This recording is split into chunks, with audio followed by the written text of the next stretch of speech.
The Parthenon Temple in Athens is one of the greatest monuments of European history. Built 2,500 years ago, it sits on top of the Acropolis, the sacred hill that still dominates the Greek capital. It was dedicated to the goddess Athena, and one of its great glories was the marble sculptures of gods and men that adorned its outside.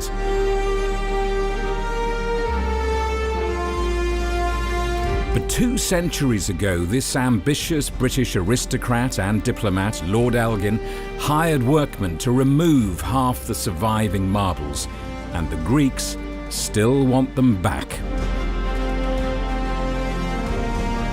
It is the body of the Parthenon that needs the pieces back. If I cut your hands and your legs, wouldn't you like them back?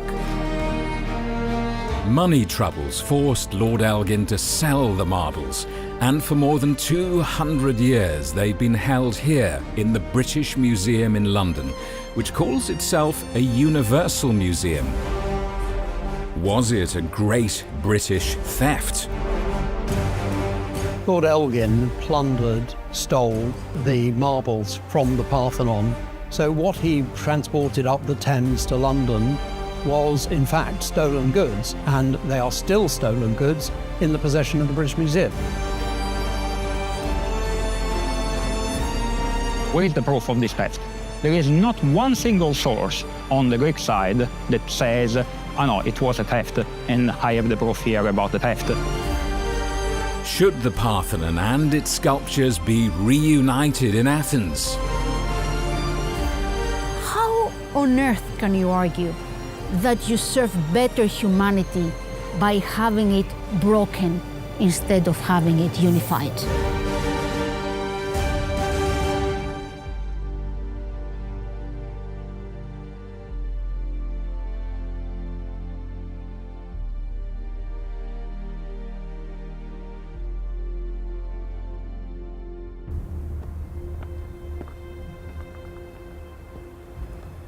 This is a dispute that's been inherited across generations.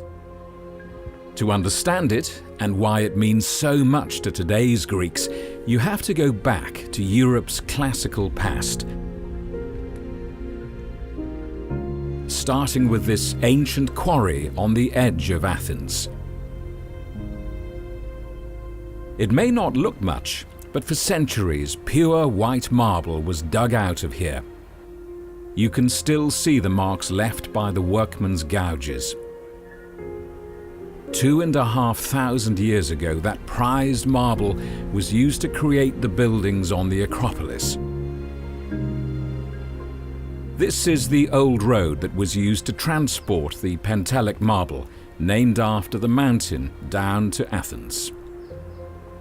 Just a few kilometers away, on the same mountain, the same marble is still being quarried.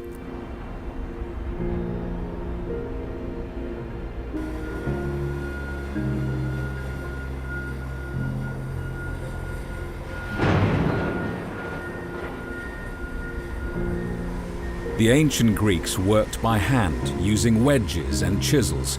Today, a diamond wire cuts the marble out of the mountain. It still takes many hours, and there's huge pride in the continuing tradition. So many pieces of marble coming out of the quarry won't be this big. They'll be smaller pieces. Yes, normally our marble blocks are up to 3.5 meters long. But in cases that we have so big blocks like this one, we keep them aside in order to use them for the restoration of Parthenon. That must be an extraordinary feeling that you're rebuilding the Parthenon. Yes, we feel like ancient Greeks, just for a little. You're a young Greek, not an ancient Greek. Yes.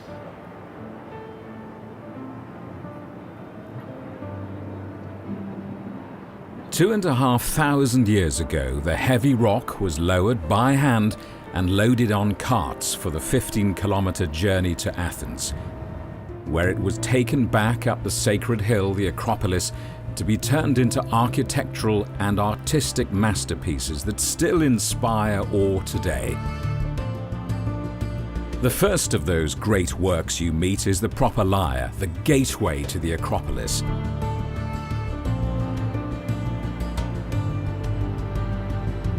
And its crowning achievement, the Parthenon. It was designed to be seen from this angle by the ancient Athenians as they arrived on their annual religious procession. The original marble has weathered to the color of honey. The new, shaped by laser to fit, still brilliant white. But what inspired the ancient Greeks to build it in the first place? The answer is a mix of religion and geopolitics.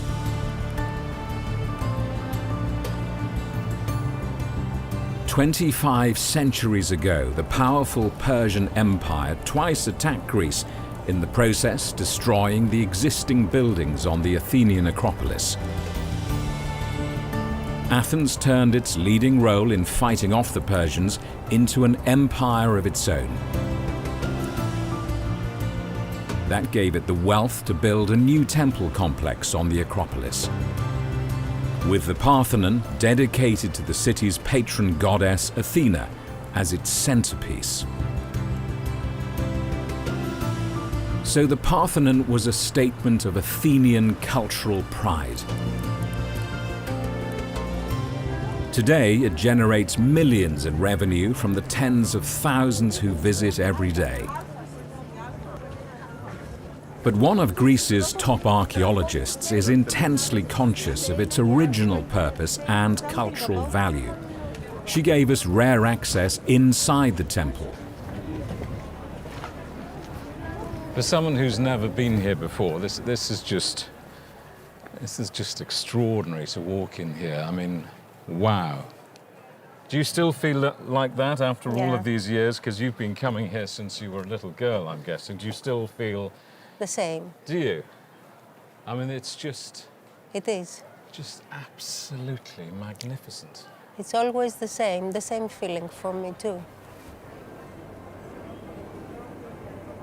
It's still regarded as a supreme architectural and artistic achievement, one of the crowning glories of European and global heritage.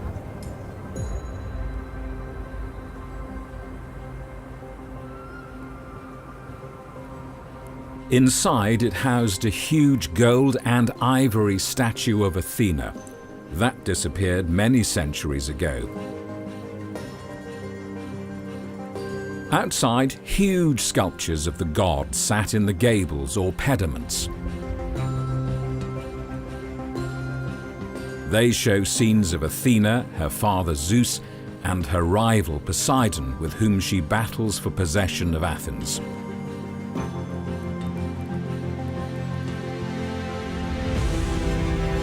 Along the sides, metops, scenes from Greek myth, of young men fighting centaurs, half horse, half men, in a drunken wedding brawl, and battling Amazons, female warriors.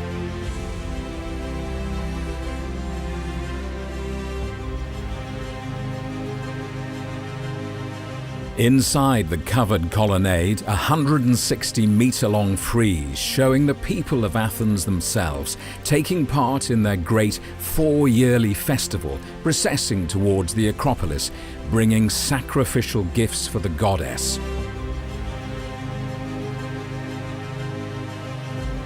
It was the first time ordinary human rather than divine figures had been portrayed this way.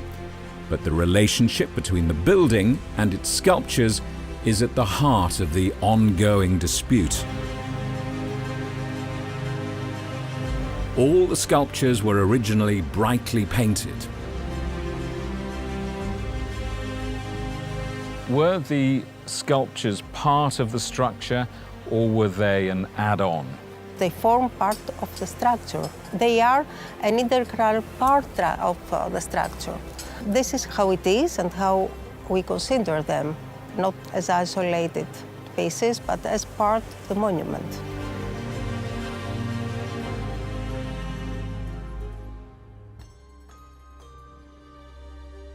The Parthenon was later turned into a Christian church, and later again into a mosque and ammunition store by the conquering Ottoman Turks in the 15th century.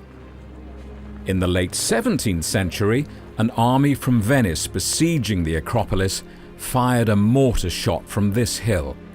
It hit the ammunition dump, blowing out much of the south side and the roof. After 2 millennia, the Parthenon had gone from dilapidation to ruin.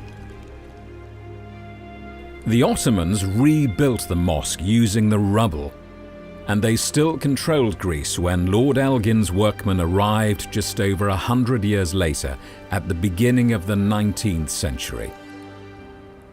How many did Elgin take away? He took 75 meters of the original 160 meters long frieze. He took 15 of the original 92 metopes, and he took 19 of the figures from the east and west pediments.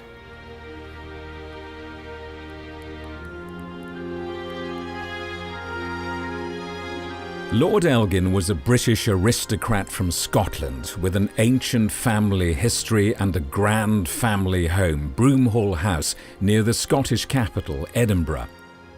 He had ambitions to redevelop it in the classical Greek style, which was fashionable at the time, an expensive project which he couldn't afford. It was only the immense wealth of his wife, Mary, that made it possible. A pivotal fact in this story.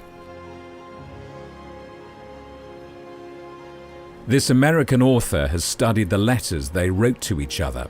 They were neighbors, and I think it began as a love story. When you read the letters of both of them, it does confirm that they were quite crazy about each other in the beginning, but it was also the typical marriage of nobility with title meets great fortune. So Elgin's family, they could trace their heritage back to William the Conqueror. I mean, they were a family of great lineage, but they had no money. And so by the time Elgin was a grown-up, there was absolutely no money whatsoever. Mary's family was, of course, very ambitious for her, and marrying into a titled family was very prestigious. So in addition to the fact that they seemed to really like each other, it was that perfect marriage of money and title. But she was the money. Oh, she was the money. She was all the money. By the time she met our Elgin, he was already greatly in debt.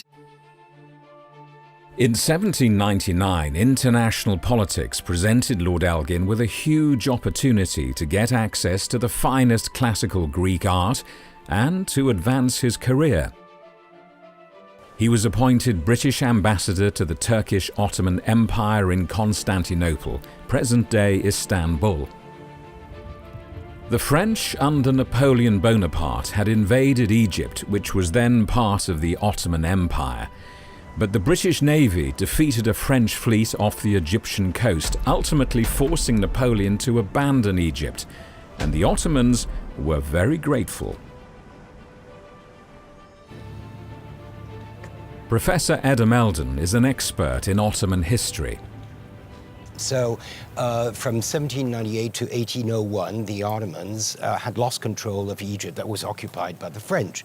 The only power that was capable of dislodging Napoleon, at the time Bonaparte, were the British. So Elgin came to Istanbul in the midst of this very powerful and very necessary alliance between what was called the Sublime Porte, the Ottoman government, and Britain in defense of the interests of a kind of terrified Ottoman Empire, not knowing what they were going to do against this sudden aggression in Egypt. So with grateful Ottoman hosts who controlled access to the Acropolis, and with the help of Mary's fortune, Elgin hired artists to make paintings, drawings and plaster models of the sculptures on the Parthenon. But they didn't just copy and paint, they went much further. Well, they used scaffolding, they used pulleys, they used ropes, they saw off the parts of the sculptures, and then they created them and they shipped them to Great Britain. Irish artist Edward Dodwell was on hand to witness and record as some of Elgin's men went from making copies to taking the original sculptures, and not just from the surrounding rubble, but prizing them off the walls of the Parthenon itself, actions which still drive Greek anger today. They only authorized his team to make casts and take any stones that were fallen on the ground. If he was allowed to take the originals, why would he ask for authorization to make casts in the first place? Today, Athens' port of Perilous is one of Europe's busiest.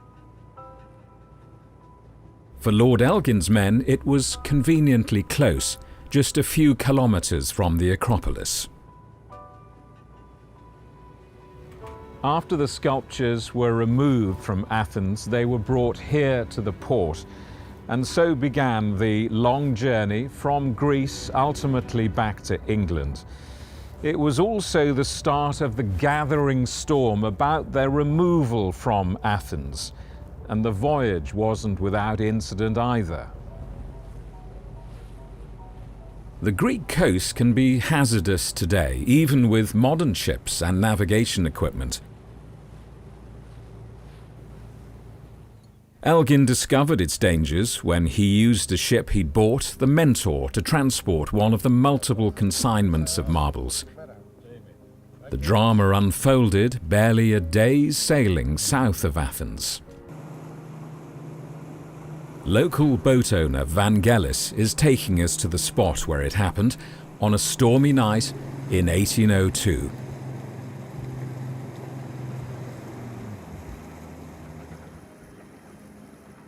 Not long after leaving harbour, the vessel was hit by a storm and took shelter from the strong southerly winds not far from the island of Kythera. But it was shipwrecked, and the 17 crates of artifacts were lost here in 23 meters of water. Elgin hired specialist sponge divers from neighbouring islands to recover the marbles. Without the help of modern equipment, it took them 2 years to bring up the heavy objects. Greek archaeologists are still working on the wreck. The sculptures Elgin's divers recovered were kept safe at a nearby small fort, before being shipped to the island of Malta and stored for several more years until the risk of the French seizing them had gone.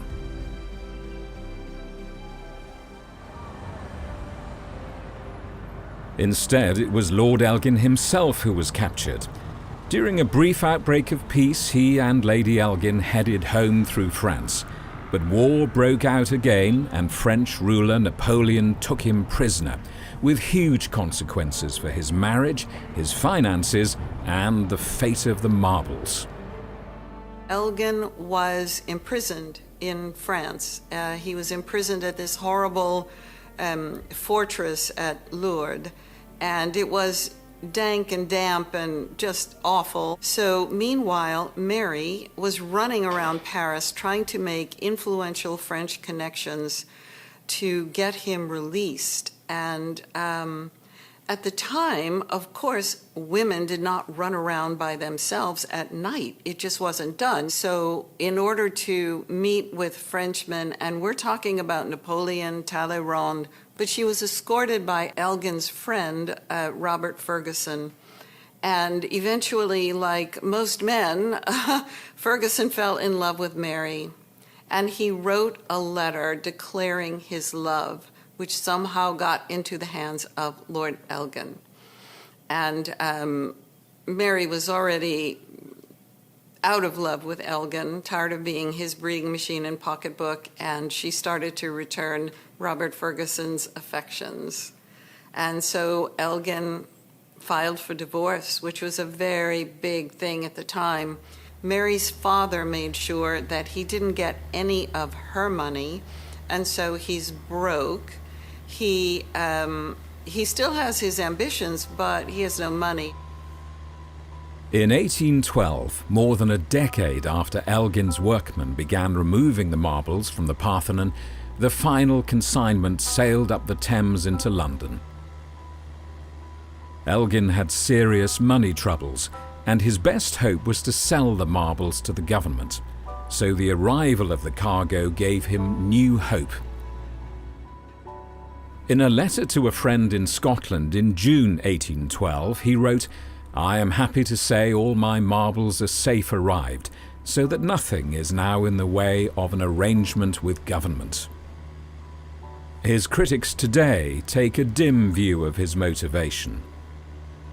He presented himself as someone who cared about improving the arts in Great Britain, but the truth is, someone who wants to improve the arts makes a donation, does not ask the state to buy his collection, and not only he asked for the government to purchase the marbles he had brought to the UK, but he also haggled over the price. But even at the time, many in Britain called him a plunderer and a thief, including Britain's most famous romantic poet, Byron, who expressed his outrage in 2 poems. In one, the goddess Athena talks of Elgin's hated name. In the other, Byron addresses the Parthenon itself. "Dull is the eye that will not weep to see thy walls defaced, thy mouldering shrines removed by British hands."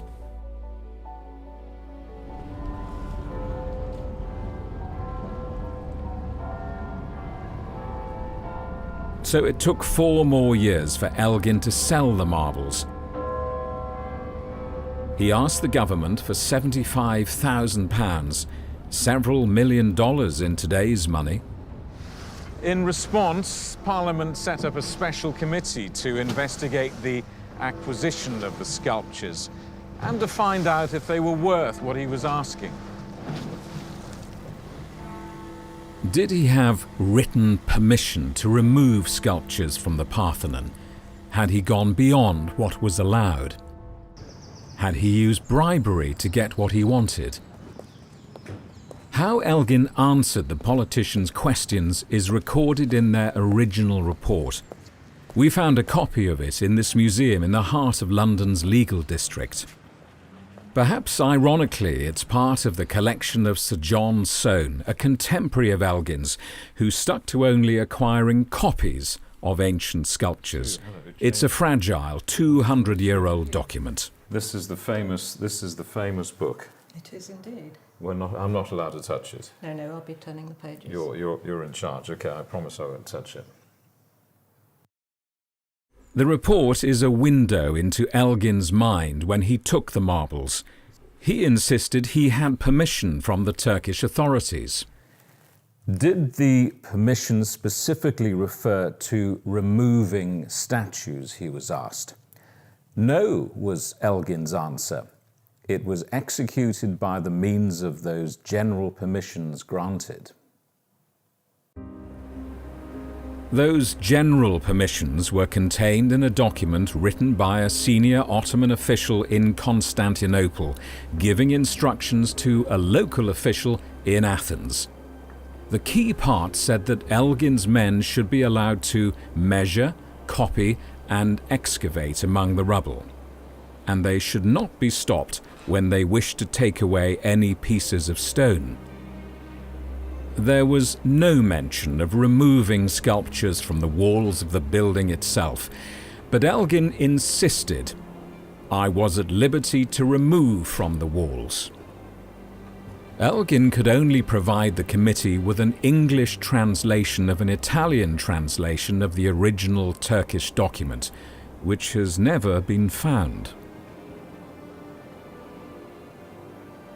What really is important is that the document, the original document, does not, I was going to say does not exist, which is not true, is not to be found. We don't have it. We have only a translation into Italian, which is a very common practice because Italian was the lingua franca of diplomacy in the Levant at the time. So it's perfectly normal that it should have been translated first into Italian and then into English. However, the problem is that when you don't have the original, you're not able to check if the translation is really honest or not.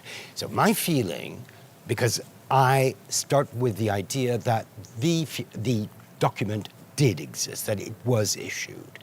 The problem is that the translation, as far as I can see it, may have been tweaked a little bit, especially when it came to authorizing Elgin to take any qualche pezzo, is the Italian, any stone and whatever. I think there was a poetic license, let's say, in the way in which it was translated into Italian and therefore communicated to the British and international public. Lord Elgin plundered, stole the marbles from the Parthenon. So what he transported up the Thames to London was in fact stolen goods, and they are still stolen goods in the possession of the British Museum. He had some kind of permission, didn't he, to remove this stuff from the Parthenon and some kind of permission to export it. The historical belief is that there was some kind of permission to remove and some kind of permission to take bits of the Parthenon. But actually, when you look at it, it doesn't stand the test of scrutiny. He said he had a permission from the Ottoman ruler, who was an absolute ruler, and if that absolute ruler had given a direction to the military leader in Athens for the Ottoman Empire, he would have carried it out. Yet Elgin felt it necessary to give the military ruler bribes. But Mario Trabucco, a classical archaeologist who opposes returning the marbles to Greece, is sure the document existed and gave Elgin the permission he needed. Mary Nisbet, the Countess of Elgin, the wife of Lord Elgin, writes in a private letter to her own parents in 1801, "It gives us the power of taking away anything that we want, etc., etc." So there's a lot of evidence that is basically telling us that we have permission, and then this permission is also confirmed from the Ottoman side. There is a memo of 1810 from the Ottoman archives published by Professor Eldem in 2011, and this memo basically says at a certain point we have verified that image-bearing stones were given to the English, meaning Elgin.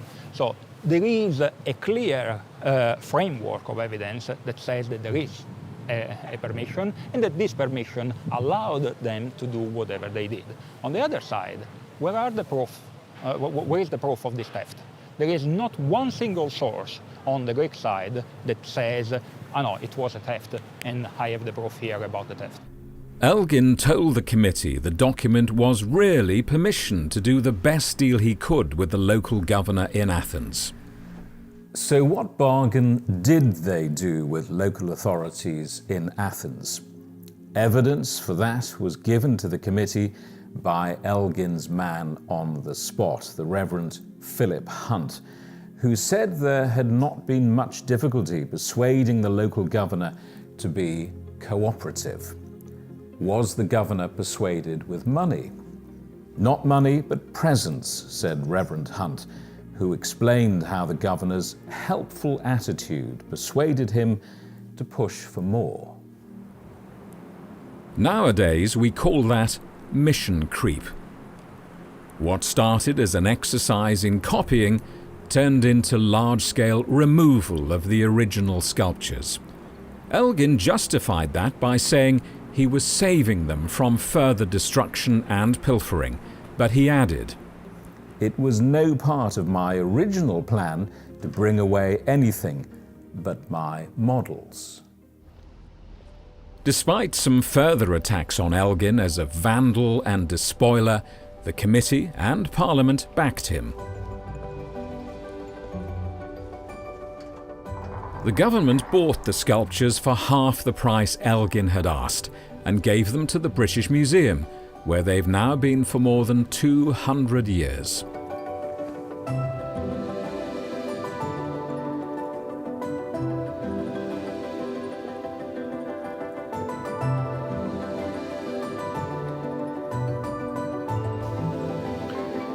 You know, there's something magnificent about seeing all of this in this place, but there's also something desperately uncomfortable in that, you know, so many people feel that it simply shouldn't be here. The marbles are displayed with the gods at each end and relief sculptures down the sides, similar to how they were on the Parthenon, but all facing inwards rather than out. The marbles, which are still in Athens, are represented by plaster casts, and 28 sculptures are split, part in London and part in Athens. The Greek government says 60% of all the surviving sculptures are here, only 40% in the specially built Acropolis Museum in Athens, but that they should all be sent back there. The British Museum says it welcomes debate, but it maintains it's a universal museum, not just a national one, which means the marbles can be seen and understood next to other cultures.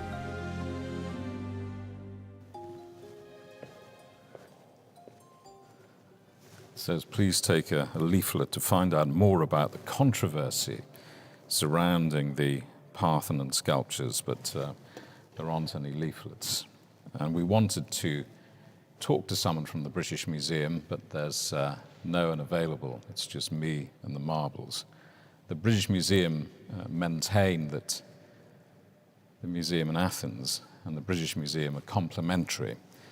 And they have a statement on the controversy. They say the Acropolis Museum allows the Parthenon sculptures that are in Athens, about half of what survives from the ancient world, to be appreciated against the backdrop of Athenian history.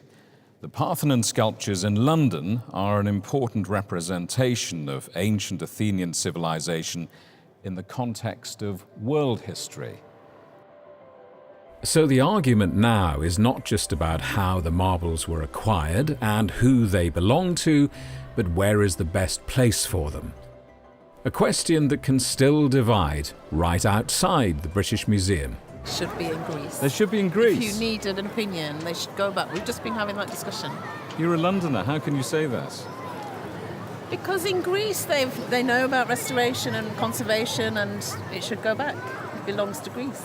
And it's not safe for the British Museum, maybe. Is that what you're saying? It's safe, but... I disagree. Well, we Oh, there's a disagreement between them. Yeah. How lovely. And you think they should stay here? I do, yes. I think that repatriation, I mean, where do you stop? What, you mean they'd have to open the doors and everything would have to be we could empty returned? the whole museum, couldn't we, on the basis of if you start repatriation of everything that's... Maybe that's morally right, though. If it wasn't ours, then maybe it should go back.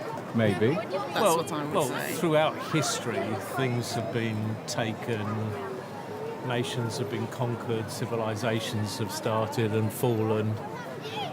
I mean, you know, you're looking to rewrite history from the position that you're in now if you start.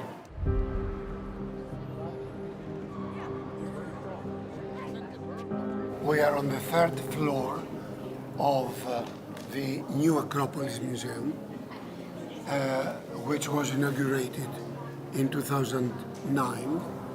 The Greeks say this is where the marbles belong, in a purpose-built museum barely 300 meters from the Parthenon.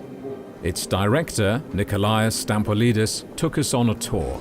As you can see, we have these metallic columns. These are 17, and the distances between them are exactly the distances and the numbers of the columns of the monument itself. So here we have the exact measurements of Parthenon itself. The sculptures are displayed as they would have been on the Parthenon, in the same dimensions and facing out, but lower down.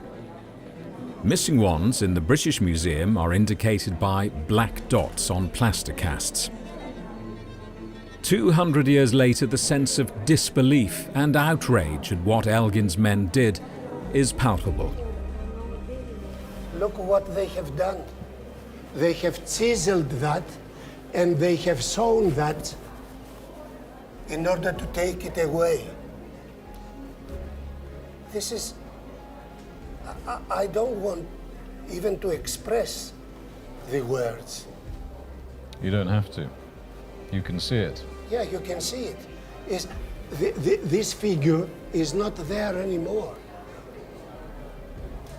They wanted to capture, they wanted to take the beauty, to own it. To own it.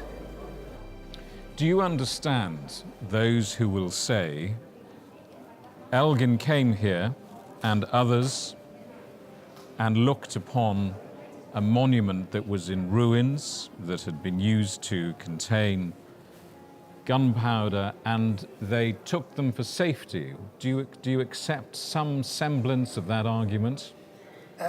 What does it mean, safety? For safekeeping. Safekeeping of what? Of the sculptures. Of the beauty? Yes. Of some of the beauty? Some of the beauty. Not the monument itself? No. The monument is still standing here 2005 years after.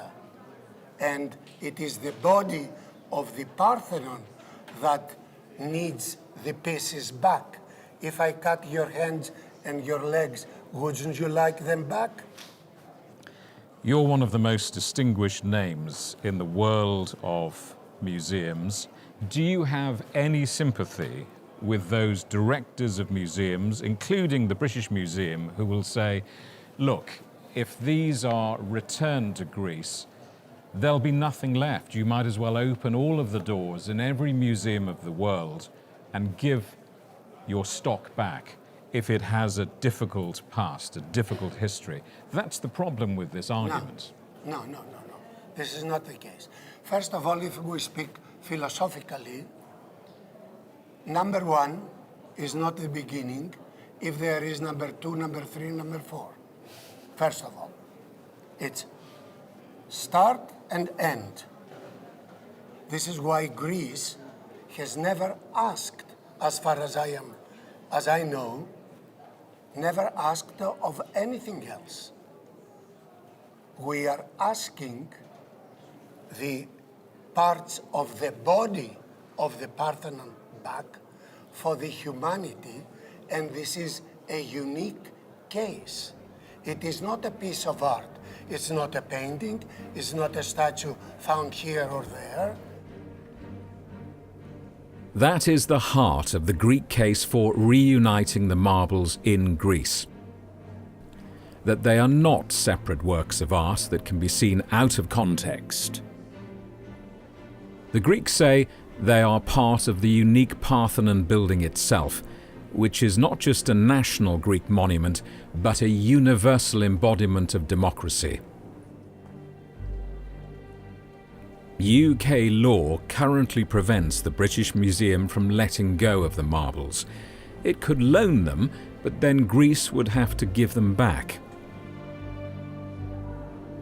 What's wrong with a loan? Well, loan is something you can have if it is not yours. I can say, can you loan me your jacket because it's cold? But it belongs to you. These belong to the Parthenon. I'm not talking about Greeks and Greece. I'm talking about the Parthenon as a symbol of the humanity and the world. We don't want them for us. For us, the monument is there, is still there. We want them back for the monument itself and for the humanity. This is very important to be understood. It was something understood by all the visitors, American tourists we approached at the Acropolis itself. I think they should go back to Greece. Why? Because they originally were from Greece. Oh, I think it's high time for King Charles to send it back. I mean, that's a beautiful museum. We were here a couple of years ago, so we saw it. In 2 days, we have tickets to go again. You want King Charles to intervene? Who else should? I will not go in the British Museum. Why? Because everything in there was stolen from somebody else. What?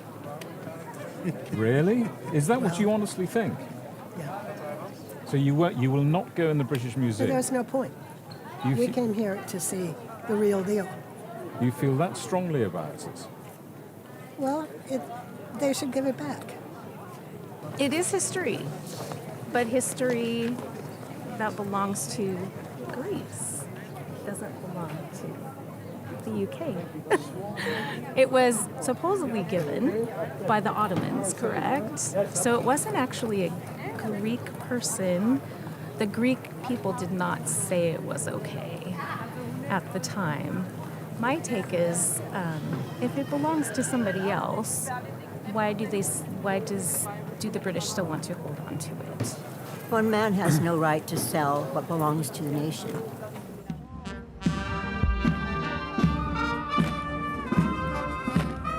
National symbols matter too. Like the uniform of the Presidential Guard, the same one worn by soldiers who defeated the Ottoman occupation a few years after Elgin took the sculptures. For many Greeks, the Parthenon is one of the most important symbols. So why hasn't Greece taken legal action to get the marbles back? A question we put to the Greek government's legal advisor.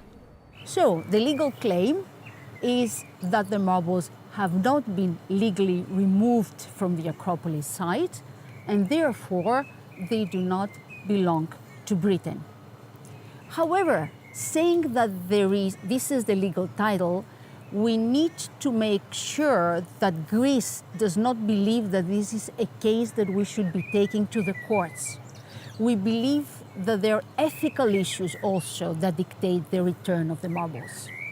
So, from a legal point of view, if I were to speak as a lawyer, this is not necessarily an actionable case. Meaning that if you take a case to the court, this case may be dismissed on procedural grounds because, for example, there's so much time has lapsed, or because this is not the competent court, or because we don't know which the applicable law is, and so on and so forth. But if Athens was just a province of the Ottoman Empire, and Greece wasn't a nation-state until the revolution 20 years after Elgin removed the marbles, can Greece claim to have been wronged? This British cultural property lawyer says yes. Greece, as we know, it didn't exist at the time, but this is a straw man argument which is put up by people who want to defend the plundering of Athens. Yes, there was a series of states in the same way that Italy was made up a federation of states, but the items on the Parthenon were iconic of a time of Pericles, and of a place, Athens. And as a consequence of that, the right place for them geographically and every other way is Athens. It's not in London or anywhere else. And so it's not necessarily about wronging a particular country. This is completely irrelevant. It's about wronging the people who live in the place about which the items are iconic. And everybody will understand that the Parthenon marbles are iconic of the Parthenon, are iconic of ancient Greece, and iconic of that particular place. And that's why they should be there. Let's leave aside archaeology, let's leave aside law, let's leave aside ethics. If you have one of the most important World Heritage monuments, if you have the number one on the list of the European culture heritage monuments, if you have the most characteristic example of ancient Greece, how on earth can you argue that you serve better humanity by having it broken instead of having it unified? Arguments that don't persuade this British lawyer. Cultural objects and pieces of art don't have a home. They belong to humanity. And a very great number of them are split in all sorts of places around the world. It's a complete fallacy to think that something belongs where it was made, or that it necessarily has to be always in one piece. That's simply not the case, and there are thousands of examples. The director of the Acropolis Museum would say the Parthenon sculptures are a world asset and should be experienced in a world museum as a whole, not divided. He's right, isn't he? The Parthenon sculptures will never be experienced as a whole, because when Lord Elgin turned up, already half of them were missing, so they can never be reconstituted. At the most, it's a jigsaw with every other piece missing. Isn't there a moral obligation to put part of the jigsaw back together? I don't think there's a moral obligation, because I think that plays into the idea that objects have a home, that they have nationality. So you think the Greeks are just being nationalistic? I think it's very understandable that countries can want things that were created in their country to be in their country. But I think the overriding imperative is not to give in to nationalism and actually to allow these objects to be ambassadors for their countries all over the world, as many British objects are in other countries. It's not just the British who hold parts of the Parthenon. A previous French ambassador, a rival to Elgin, acquired several sculptures which ended up in the Louvre in Paris, at least one of which was dropped in the sea as well.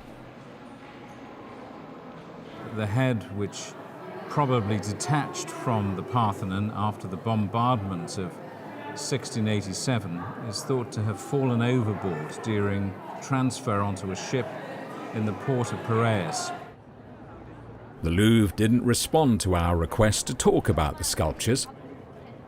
This legal expert, though, says both museums have the same responsibility, even if the circumstances were somewhat different. We definitely have at least one fragment that it seems was found itself on the floor, on the ground of the Acropolis after the Venetian bombardment of 1687. But the Louvre is very particular about insisting that its fragments were all taken from the ground. It's significant that it considers that this makes a difference. So they should be retained in France. Do you agree with that? No, I don't agree, of course. With that. But of course, there is a big difference with what is in the British Museum, and the biggest difference is that the British Museum has half the remaining sculpture of the Parthenon. But surely it's the principle. Absolutely, yes. If you ask me, yes, I think they should also be returned. A few pieces have been given back by other museums. This head was one of 3 sculptures returned by the Vatican in 2023. This fragment, the foot and part of the dress of a goddess, had been held by a museum in Sicily.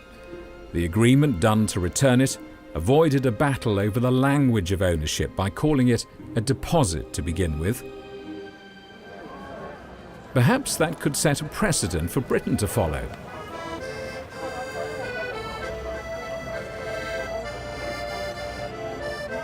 We headed to the Italian island of Sicily to find out.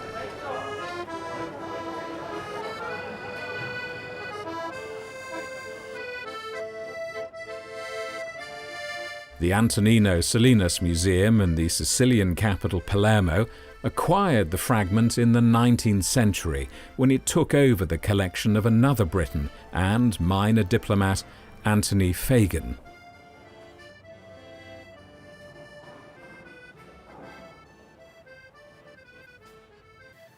It says here it's not known how Fagin came into possession of the artifact, but he clearly had a rather dubious reputation. On this board it says Fagin's activities in Sicily were very controversial due to his unscrupulous conduct. But for the Sicilians, it was not the character of the collector that mattered. Dr. Caterina Greco was director of the museum when it handed back the fragment. Io ero convinta della necessità che questo frammento dovesse tornare ad Atene, perché era lì che aveva un senso, che aveva il suo autentico senso, e questo ha fatto sì che la mia volontà, il mio convincimento incontrasse la richiesta dei greci.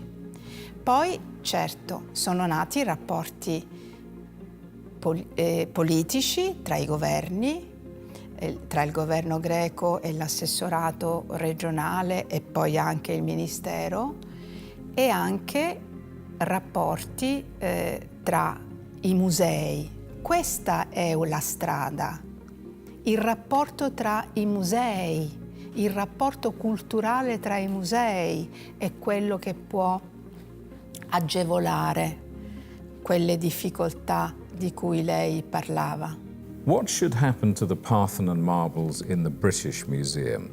I grandi musei nazionali, prima della fine del Settecento, nei grandi stati nazionali europei, non esistevano. Quindi l'idea, che è stata del British, ma è stata anche del Louvre, di raccontare la storia del mondo attraverso i reperti archeologici, pittorici di tutte le epoche, questa è una parte della storia importantissima che ha favorito la nascita di quella consapevolezza europea che noi oggi ci portiamo dentro. Ma forse oggi è venuto il momento di fare il percorso contrario, cioè, intendo dire, restituire i beni archeologici sottratti ai paesi che ne sono i legittimi titolari. A statement by a British minister in the House of Lords in July 2025 suggests there's no political will yet to hand back the marbles. The Parthenon sculptures were lawfully acquired and legally owned by the trustees of the British Museum.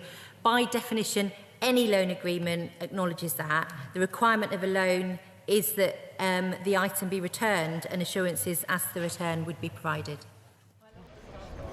And the Greek government was outraged at a star-studded British Museum fundraising event in October, which used the marbles as a backdrop. It accused the museum of provocative indifference and covering Greek culture in the shade of Barbie.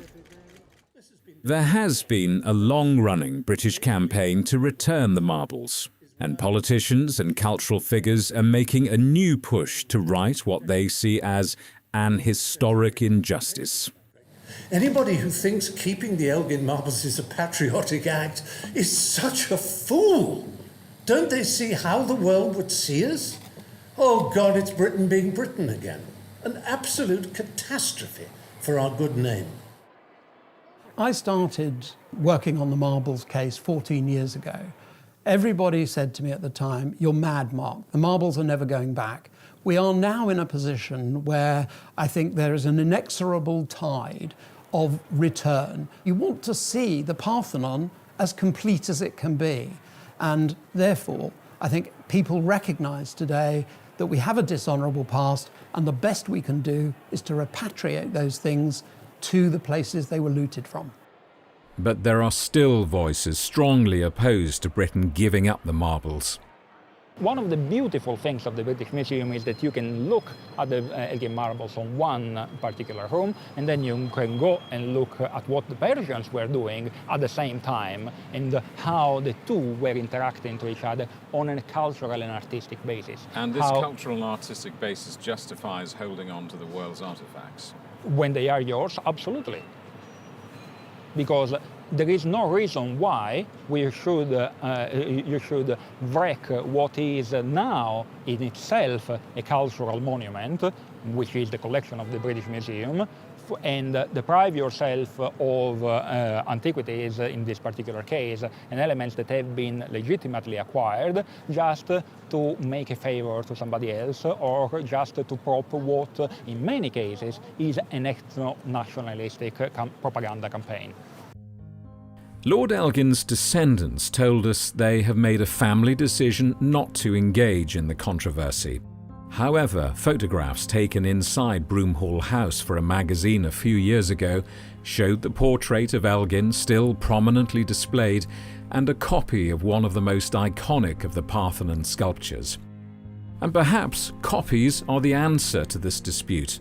This is an exact replica of that same exhausted horse. It was cut from the same Pentelic marble we saw at the beginning. Are we too hung up on the authentic originals when even Elgin was only after copies to begin with? When you go to the Louvre in Paris and that you see the Mona Lisa from 30 meters behind bulletproof glass, I mean, they could have put a photograph, a good photograph of it, you wouldn't know the difference. And yet, people are queuing up because it's like a pilgrimage. It's almost like a religious thing. And you ascribe to that object because you assume it's authentic. You don't really know. You have no way of checking.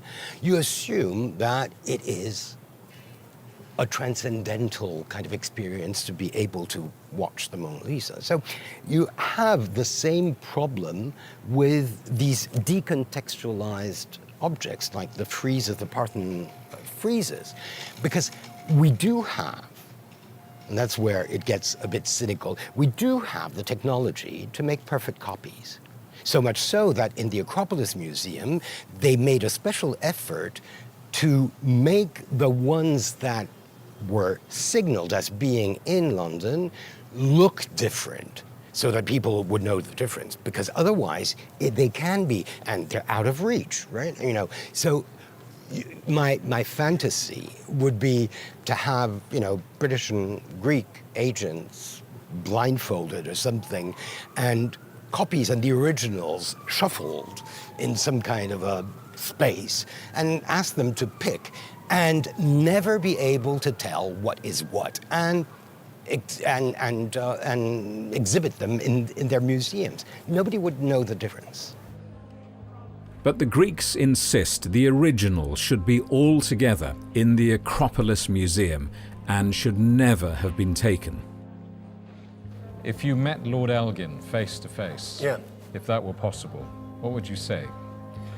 I would say that I can understand him then, because we have to think the way they were thinking.